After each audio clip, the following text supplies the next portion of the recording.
Right the following in roster ஃபார்ம்னு கொடுத்துருக்காங்க. 3 condition. X வந்து நேச்சுரல் நம்பரா இருக்கணும், எக்ஸ் ஸ்கொயருங்கிறது லெஸ் தென் 121. அதாவது நம்ம சப்ஸ்டிட் பண்ற வேல்யூ சப்ஸ்டிட் பண்ணும்போது அது ஸ்கொயர் பண்ணும்போது என்ன வரணுமா, 121 விட கம்மியான நம்பர்ஸ் வரணும். அண்ட் எக்ஸ் வந்து பிரைம் நம்பரா இருக்கணும். அந்த நேச்சுரல் நம்பர்ல என்னது பிரைம் நம்பர்ஸா இருக்கணும். பிரைம் நம்பர்ஸ்னா என்னது, அந்த நம்பராலையும் ஒன்னாலையும் மட்டும் டிவைட் ஆகுறது. அப்ப நேச்சுரல் நம்பர்ங்கிறது 1ல இருந்து வரும். ஆனா அந்த பிரைம் நம்பருங்கும் போது 1 டிஸ்க்ளூட் பண்ணிக்கணும். ஓகேவா? அப்ப எக்ஸோட வேல்யூ என்னன்னு அதுல இருந்து வரும் 2, 3, 5, அதுக்கப்புறம் 7, 11 இந்த மாதிரி நம்பர்ஸ் போகும். ஓகேவா? பிரைம் நம்பர்ஸ்ங்கிறதுனால இதுல நம்ம எடுத்து கொண்டு போய் சப்ஸ்டியூஷன் பண்ணணும்னு வச்சுங்களா. இப்ப 2 சப்ஸ்டியூட் பண்ணீங்கன்னா 2 ஸ்கொயர். அப்ப இதை விட கம்மி. இப்ப 11 ஸ்கொயர் சப்ஸ்டியூஷன் பண்ணீங்கன்னா என்ன கிடைக்கும், 121 கிடைக்கும். அவங்க இங்க ஈக்குவல் டு குடிக்கல, வெறும் லெஸ் தென் மட்டும் கொடுத்துருக்காங்க.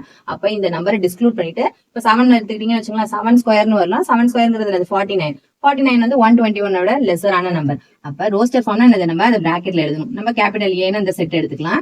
அதுக்குள்ளார என்ன நம்பர்ஸ் வரைக்கும் வரலாம், 2, 3, 5, 7. இந்த 4 நம்பர்ஸ் மட்டும்தான் இந்த கண்டிஷனுக்கு ஒத்து வருது. ஓகேவா?